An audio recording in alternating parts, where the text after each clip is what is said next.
उसी के पीछे दौड़ते रहते हैं, दौड़ते रहते हैं, दौड़ते ही रहते हैं। बस ऐसा ही हुआ, उसने चमत्कार दिखाना चालू किया और लोग, जितने भी लोग थे वो उस चमत्कार में क्या होते गए, घुलते मिलते गए, उस पर विश्वास करने लगे। और यहाँ तक कि वहाँ जो नगर के राजा थे उन्होंने वरामिहिर को पद दे दिया राजगुरु का। क्या पद दे दिया? राजगुरु का। और एक तरफ धर्म गुरु है और एक तरफ राजगुरु है। राजगुरु बन के उसे थोड़ी शांति तो मिली कि मैं भी कुछ हूँ, मैंने भी कुछ हासिल किया, पर अंदर अंदर हमेशा के लिए उसे द्वेष रहता था। किसके प्रति? अपने भाई के प्रति। क्रोध ऐसा है जो रिलेशन भुला देता है, और द्वेष ऐसा है कि जो वैर बन के जन्मों जन्म तक अपने साथ साथ आते रहता है। भाई से वैर हो गया, द्वेष हो गया, और जब भी फ्री हो तो बस वही बात दिमाग में आ जाती थी। और योगानुयोग ऐसा हुआ, जिस नगर में वरामिहिर थे, जिस नगर में वो राजगुरु थे, उसी नगर में विहार करते करते करते कौन पधार गए? भद्रबाहु स्वामी आ गए। भद्रबाहु स्वामी को चौर पूर्व का ज्ञान था, और वो जैसे ही आते हैं, उन्हें जैसे ही समाचार मिला है कि हमारे नगर में भद्रबाहु स्वामी आए हुए हैं, तो क्या हुआ? उसके दिल में हलचल मच गई, उसे डर लग गया कि कहीं फिर से या मुझे यहाँ से भी हटा न दे, मेरे पद को फिर से छीन न ले। ऐसा कौन सोचता है? ज्ञानी की अज्ञानी? अज्ञानी ही ऐसा सोच सकता है, क्योंकि जो ज्ञान में रत होते हैं, जिस ज्ञान में रमण करते हुए यानी ग्यारह पद की फर्क पड़तो न हो। और भद्रबाहु स्वामी जब आते हैं तो वो अलग अलग प्रयोजन करते हैं उसको नीचा दिखाने के लिए। बार बार कुछ न कुछ उपाय सोचते हैं कि इन्हें कैसे राजा के समक्ष नीचा दिखाया जाए, क्या किया जाए। वो दिन भर इसी ताक में रहते हैं, और इसी वक्त उसी समय एक बार क्या होता है कि राजा के घर बहुत साल बाद एक पुत्र को जन्म होता है, एक पुत्र रत्न की प्राप्ति होती है। और वरामिहिर ने सबको इनवाइट किया कि हमें राजा के पुत्र के दर्शन के लिए पहुंचना है।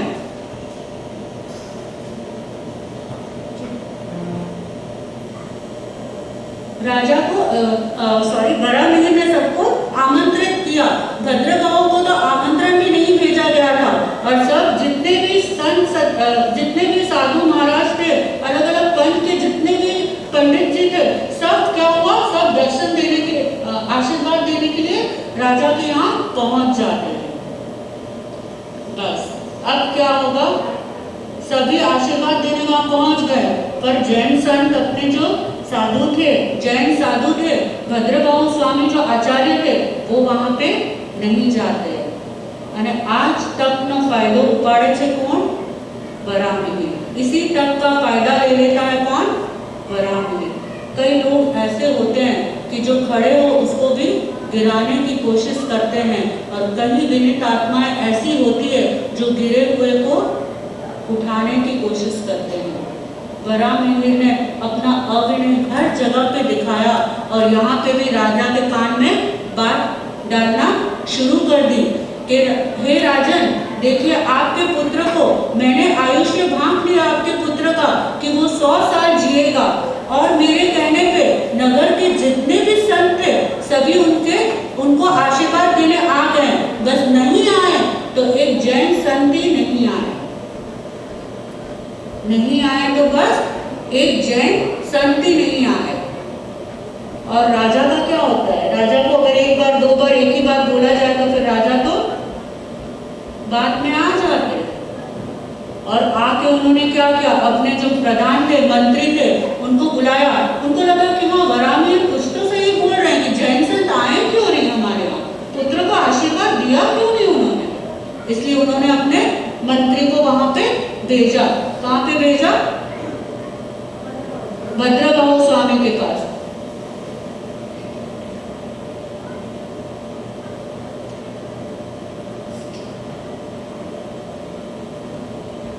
जब मंत्री को वहां पे भेजा और भद्रबाहु स्वामी को पूछा गया कि हे गुरुदेव, क्योंकि मंत्री जो थे ना वो जैन धर्म को जानते थे, समझते थे, और उन्होंने गुरुदेव को हाथ जोड़ के विनय भाव से पूछा कि हमारे यहाँ राजा के पुत्र का जन्म हुआ और सभी लोग नगर के आसपास के भी संत आए उनको आशीर्वाद देने, उनके आयुष्य को बताया गया, पर आप वहां पे क्यों नहीं आए? जैन संत जाते हैं कहीं ऐसे आशीर्वाद देने? जाते हैं? जब तक उनको आमंत्रण नहीं दिया जाए तब तक वो नहीं जाते, और उसमें भी वो मंगल देखते हैं कि कितना उनके आध्यात्मिक के लिए वहां जाना उचित है। वो यह विचार से, यह विजन से जाते हैं। ऐसे ही संत के हम लोग क्या बोलते पगला घर के, ऐसे ही संत के पगला नहीं होते हैं। वो अपने भी पुण्य का उदय होता है, वो ऐसे संयोग बनते हैं, योग बनते हैं, तभी वो हमें लाभ मिलता है। और जैन संत ने कहा, तो संत कितने ज्ञानी थे, कितना पूर्व का ज्ञान था उन्हें? 14 पूर्व का ज्ञान था, और ज्ञान से वो समझ जाते हैं कि यह राजा के कान में किसी ने बात डाली है, ये राजा की स्वयं की बात नहीं है। इसलिए वो शांत होकर बताते हैं कि एकदम सही फरमाया आपने मंत्री की, मैं वहां पे आशीर्वाद देने नहीं आया। पर मैं क्यों नहीं आया? क्योंकि यह जो राजकुमार है उसका आयुष्य मात्र 7 दिन का है। उसका आयुष्य मात्र 7 दिन का है, इसीलिए मैं आशीर्वाद देने नहीं आया।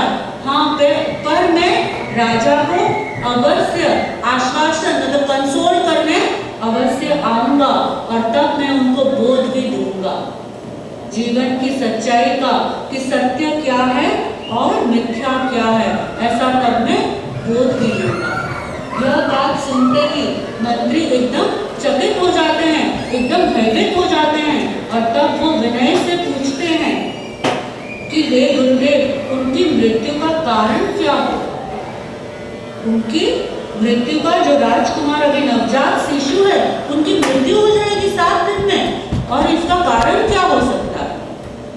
तब पहले उनसे गुरु ने प्रॉमिस ली कि मैं यह रीजन तभी बताऊंगा अगर आप एक भी जीव की हिंसा नहीं करोगे, तभी मैं इसका आपको रीजन बताऊंगा।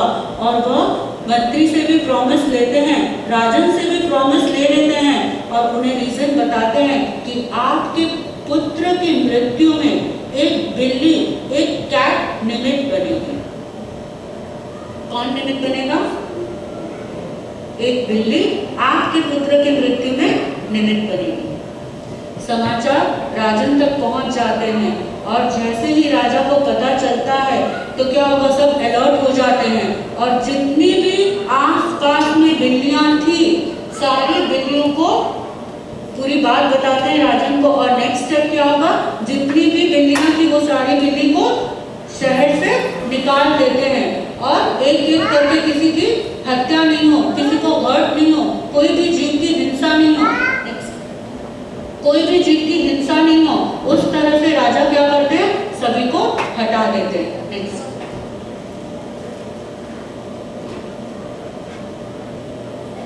यहाँ पे दिखाया है कि जितनी भी बिल्लियां थी नगर में सबको हटा देते हैं। पर ज्ञानी ने जो अपने ज्ञान में एक बार देख लिया वो कभी भी मिथ्या हो नहीं सकता, और जो होने वाला है वही उन्होंने प्रकट किया है, जिससे जैन धर्म के साधु के प्रति जो उनके मन में थोड़ा सा भी अभाव था, भावों की कमी थी, उसी कारण उन्होंने उन्हें कोई प्रदर्शन नहीं करना था कि मुझे ज्ञान है, पर उन्हें जैन धर्म के प्रति क्या लाना था, श्रद्धा लाना था। जैन संत के प्रति उन्हें श्रद्धा लानी थी, इसीलिए उन्होंने सत्य को बताया। और फिर क्या होता है, 7वें दिन में जब दासी कुंवर को लेकर निकल रही होती है, और तभी I don't know the Hindi word of that, जो लॉक करते हैं ना जिससे घर को, कड़ी, हाँ, वो ऊपर से कड़ी गिर जाती है किसके, बालक के सिर पे। वो लोहे की कड़ी थी और बालक के सिर पे गिर जाती है, और बालक तुरंत वहीं के वहीं क्या मृत्यु हो जाती है। अब क्या होगा, अब क्या होगा बताइए। अब राजा क्या सोचेंगे, राजा एकदम भाव से नतमस्तक हो जाते हैं, और इस तरफ वराह में राजा की नजर से क्या हो जाते हैं, गिर जाते हैं, क्योंकि उन्होंने तो क्या बताया था, इसकी आयुष्य 100 वर्ष की है, जबकि भद्रगांव ने कहा था कि 7 दिन जिसकी आयुष्य है उसे मैं क्या आशीर्वाद देने आऊं। और वैसे ही राजा गरामिहिर वैसे ही क्या करते हैं कि समझ जाते हैं कि मेरी भविष्यवाणी तो गलत हो गई, पर फिर से यहाँ वही मेरा भाई बीच में आ गया और वो गुस्से में क्या होते हैं, वहां से निकल जाते हैं और राजा जैन मुनि के पास जाते हैं, जाके उनके दर्शन करते हैं और उन्हें कहते हैं कि गुरुदेव आपकी बात तो बिल्कुल सत्य हो गई, आप हमें धर्म पाठ समझाएं और मुझे बस एक ही चीज पूछना है कि आपने तो कहा था कि बिल्ली के निमित्त से मेरे पुत्र की मृत्यु होगी, पर बिल्ली तो कहीं थी ही नहीं, तो यह बात कैसे हुई, आपकी बात यहाँ पे कैसे सत्य हुई। तब भद्रगांव स्वामी क्या मंगाते हैं उनसे कि जिस चीज से, जो कड़ी से जिससे बालक की मृत्यु हुई है, वही आप ला के मुझे एक बार दिखाइए। तब राजा रानी क्या करते हैं, वो कड़ी को मंगाते हैं और मंगा के फिर भद्रगांव स्वामी के पास प्रेजेंट करते हैं, उनके दिखाते हैं और तब वहां पे दिखाया है कि वो कड़ी के ऊपर में कौन सा किसका चित्र है, बिल्ली का मुखौटा है, वो भी शो किया हुआ। और तब जैन धर्म के लिए एक बार फिर से अहोभाव हो जाता है राजा को और फिर से उसे जैन साधु के प्रति श्रद्धा बढ़ जाती है और धर्म का फिर से वहीं से विकास होता है। और तब राजा भी इस बात को स्वीकार लेते हैं कि हाँ, जो आचार्य होते हैं वो मात्र ऐसे ही आचार्य नहीं होते, उनका ज्ञान पूरा होता है, उनमें संयम पूरा होता है, उनमें कंट्रोल पूरा होता है और उनमें अविनय बिल्कुल ही नहीं होता। और फिर यहाँ पे राजा उनसे माफी मांगते हैं और आगे क्या होता है वराहमिहिर का, वराहमिहिर जो वहां से निकल गए उनका अब क्या होगा, वो गुस्से में आके, क्योंकि पहले भी उसने क्या किया, तो साधु जीवन ही जिया था, राइट, फिर वो ज्योतिष विद्या में चले गए, इसलिए कहीं पे उन्होंने संसार तो शुरू किया ही नहीं था। तो फिर से वो जब अकेले पड़ गए तो अब उसने क्या किया, अब वो तप साधना में जुड़ गए और इतनी ज्यादा तपस्या करने लगे, इतनी ज्यादा तपस्या करने लगे कि पूरे कृश हो गए और एक दिन तपस्या के भाव में वो मृत्यु को शरणागत हो गए। और मृत्यु पाकर वो कहाँ पे जन्म लेते हैं, तो 4 प्रकार के देव होते हैं, उसमें से भवनपति, वानव्यंतर, ज्योतिषी और वैमानिक, वो वानव्यंतर के देव बन जाते हैं।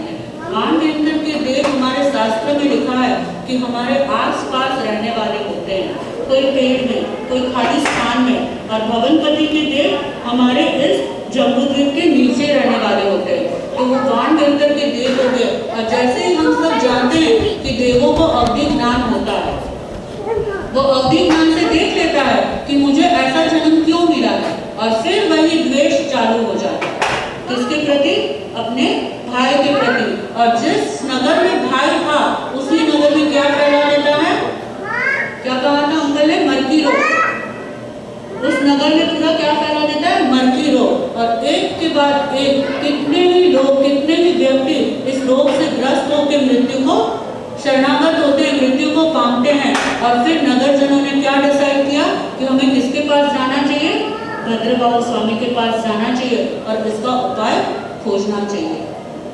सभी लोग विनती करते हैं भद्रगांव स्वामी को, और भद्रगांव स्वामी इसके उपाय के लिए क्या करेंगे, तो वह 3 दिन तक एकदम आराधना करते हैं, उपवास अठम तप करते हैं और आराधना करके वह सब धर्म स्तोत्र की स्थापना करते हैं।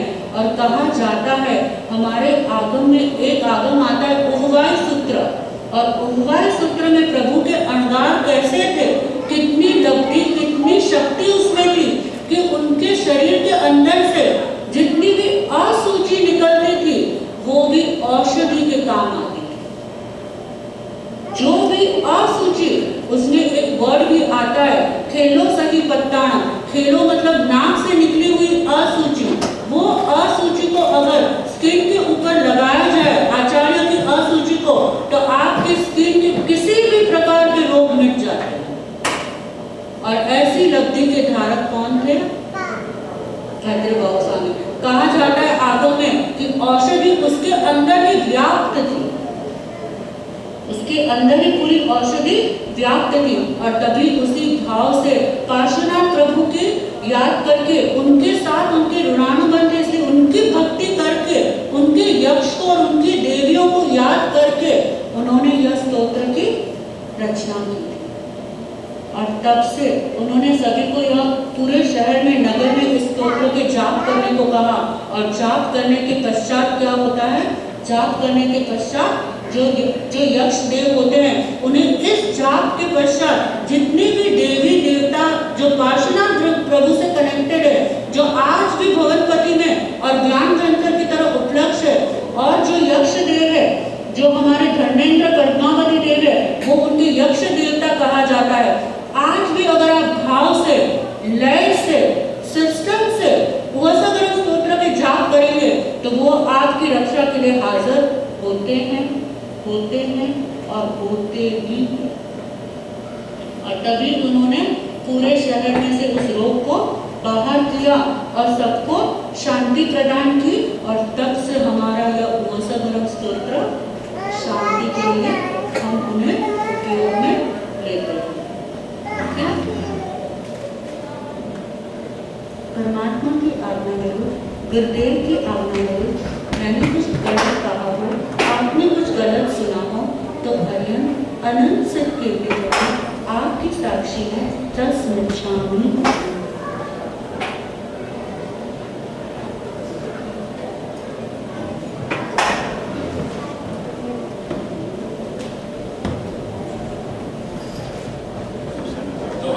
पर्यवेक्षण का दूसरा दिन, और अभी और एक कि डॉक्टर को उसको आगे मारे और डॉक्टर ने बोला कि बस अभी 2 महीने 3 महीने टेस्ट करेंगे, तो उससे ज़्यादा कुछ नहीं हो लगेगा। जब 2-3 मिनट समय है तो क्या करते हैं, तब बात करने जाओ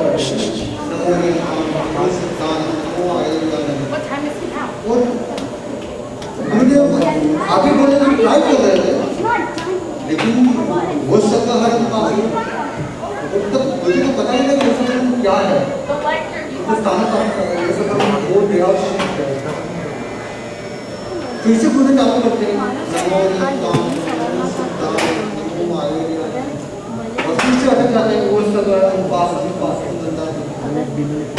और अपने आप से सब कुछ निकले जाते हैं, चालू हो जाते हैं वो सब पासम सब पूरा वही कंटिन्यूस अपने आप निकलती जा रहा है।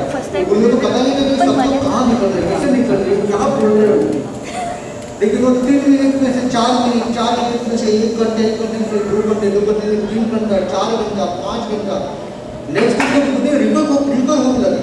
डॉक्टर सरप्राइज होने की ऐसा क्यों हो रहा है, जिसमें हमें अनुमान लगाया कि जिसकी लाइफ 2 मिनट 3 मिनट है, अभी लाइफ तो चल ही रही है, तो इनसे रिकवर हो रहा है। और गुरुदेव ने भी उसके लिए भी 45 दिन हो गए और बिल्कुल तंदुरुस्त है, तो उसकी उन्होंने कनेक्शन जो है वो सब चालू हुई और ऐसा लगता है कि इसलिए बहुत से लोगों की कनेक्शन चालू हुई है, इसीलिए उसकी महिमा आगे बढ़ती है। तब से गुरुदेव उसके प्रयोग काफी बार करते हैं, जब भी कोई प्रतिकूलता किसको आती है तब वो ट्राई करते हैं। तो फॉर एग्जाम्पल करता हूँ, थोड़े कुछ समय पहले बड़ोड़ा में एक लड़की का एक्सीडेंट हो गया, उस स्कूटर में एक्सीडेंट हो गया और कंप्लीटली वो पैरेंट्स लगे आ गए, ब्रेन हो गया, तो पेरेंट्स बहुत ही टेंशन में आ गए। तो मुझे पता चला कि वो गुरुदेव वही बड़ोड़ा में था, उसको पता है कि ये गुरुदेव है, उसको हो सकता है उसको बहुत ही अच्छा समझन है उसको और बहुत ही चमत्कारी उसके है, तो आप प्लीज़ उसको लेके जाइए और सुनाइए। गुरुदेव तो बहुत ही करुणा वाले थे, तो मतलब में हॉस्पिटल में उसको 1 बार 2 बार 3 बार सुनाना चालू किया, तो धीरे धीरे पता नहीं वो थोड़ा उसका हाथ में चालू हो गया। सब लोग एकदम डॉक्टर सब लोग अच्छे हो, ये क्या हो गया, अब इतने से ट्रीटमेंट कर रहे हैं और अचानक वो हाथ में चालू हो गया। गुरुदेव बोला कि आप उसको वो सब चालू रखिए, और देखते आगे क्या होता है। और बहुत ही टूक समय में वो फुल रिकवर हो गया। फिर उसका वॉइस ओपन को बोल नहीं पा रहा है।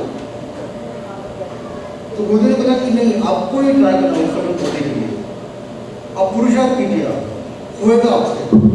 और वो लड़की ने वो सगन बोलना चालू किया, धीरे धीरे बोल के चालू किया। और अभी वो लड़की कंप्लीटली नॉर्मल है, लो पेगा नहीं कर रहा है, वॉइस इज कंप्लीटली नॉर्मल, सब कुछ नॉर्मल हो रहा है। रिसेंटली एक बात है अपनी अमेरिका में सदर्न वर्जीनिया बीच में एक व्यक्ति है, अपना क्या नाम है, विजय भाई उसका नाम है, उससे वर्जीनिया बीच में काफ़ी शौक से वहाँ पे जेल हो गया। तो उसकी वाइफ को बहुत श्रद्धा है गुरुदेव की। तो अचानक आई थिंक लास्ट ईयर उसके पहले साल में उसको अचानक कुछ अटैक आ गया और उसको यूज हॉस्पिटल हार्ट अटैक में सब काइंड ऑफ अटैक। फिर स्टार्ट उसका जो पूरा विजन था वो विजन लूज करना चालू हो गया। तो जो दीदी थी, दिखला कर दीदी थी, उसने लोगों को मैसेज हुआ क्या करूँगा, उसकी आँख मेरे को डॉक्टर बोल रहे कि अभी उनको प्रॉब्लम भी बनाई। और वो तो बहुत यंग है, बच्चे यंग है, उसने शादी भी अब तक नहीं हुई है, तो बहुत ही टेंशन में आ गया। तो उल्टे ने मेरे एक समाधान दिया, एक काम कीजिए, बस आप वहाँ पे दूसरा सुनना चालू कर दीजिए। बस उन लोग ने जाप चालू कर दी, दीदी ने वहाँ पे चालू की, साथ में थोड़े भाई को तो श्रद्धा नहीं थी, वो इतने धार्मिक भी इतने शादी ज़्यादा नहीं है, लेकिन दीदी को बहुत धार्मिक था। चालू किए, जाप चालू किए। डॉक्टर ने शॉक इस विजन को कंप्लीटली रिस्टोर। और अभी 1 साल 2 साल जो भी हो रहा है वो कंप्लीटली वो नॉर्मल विजन में उसका लाइफ में। ऐसे बहुत सारे जगह है। हमारे युवक ने राजकोट में वो गाड़ी में जा रहे थे, वो इनोवा का ऐसा कुछ कार थी, तो कुछ एक हाईवे पे थे, बॉम्बे गुजरात हाईवे पे, तो कुछ जो टर्न लेने का जरूरत पड़ी उनको हाईवे पे, तो लोग खड़े थे वहाँ पे टर्न लेने के लिए। अचानक सामने से ट्रक आ रही है, ये साइड से गाड़ी आ रही है, और ट्रक ने गाड़ी को गाड़ी बुला दी। गाड़ी इतनी टोटल हो गई, कंप्लीटली पावर डिस्ट्रॉय। लेकिन जो 3 लोग थे उसमें से, तो तीनों लोग गाड़ी के बाहर अचानक आ गए थे, वो कंप्लीटली नॉर्मल थे। Totally shocking. वो लोग को पता चल नहीं रहा कैसा क्यों हुआ ऐसा, बट दे टोटली नॉर्मल। ऐसा एक केस था पावन धाम का, जो पावन धाम जहाँ गुरुद्वारा विराजमान है। तो एक व्यक्ति जो नॉन जैन है, उन्होंने जगह की दान दी कि आप यहाँ पे धर्म का स्थान बना रहे हो, तो हम आपको जगह देते हैं, आप बनाइएगा, बहुत सारी जगह। तो उसकी डॉटर कुछ काफी जा रही थी फ्रेंड्स के साथ, हाईवे पे एक्सीडेंट हो गया, लेकिन उसके डॉटर को कुछ भी नहीं हुआ। उसके फ्रेंड्स को कुछ लोग मर गए, कुछ लोग को हैवी फ्रैक्चर हो गए, लेकिन डॉटर को कुछ नहीं हुआ। और वन डिफरेंट फैक्टर जो डॉटर के पास एक जो गुरुदेव की माला रहती है, जब गुरुदेव अपनी जब मंत्र साधना से उसमें पावर एनर्जी स्टोर करते हैं, तो उसके टोटली ऐसे काफ़ी केसेस हैं। मैं आपको ये क्यों बता रहा हूँ कि हम लोग का टॉपिक है मंत्र, कि मंत्र यंत्र का पावर क्या है और कैसे उसका इफेक्ट आता है। तो ये सब इसका करंट नहीं के एविडेंसेज है।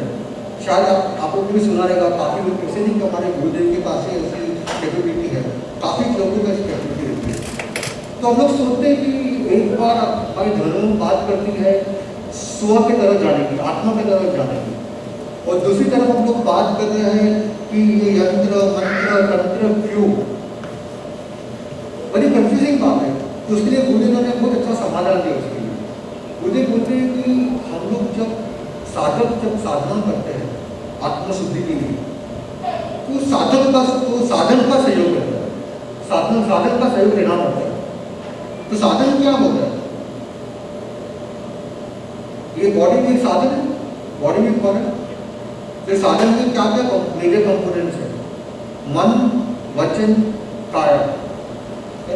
उसमें से अपनी मन सबसे मैक्सिमम चंचलित है, उसमें कंटिन्यूसली विकल्प भाव, विकार भाव चालू ही रहते हैं।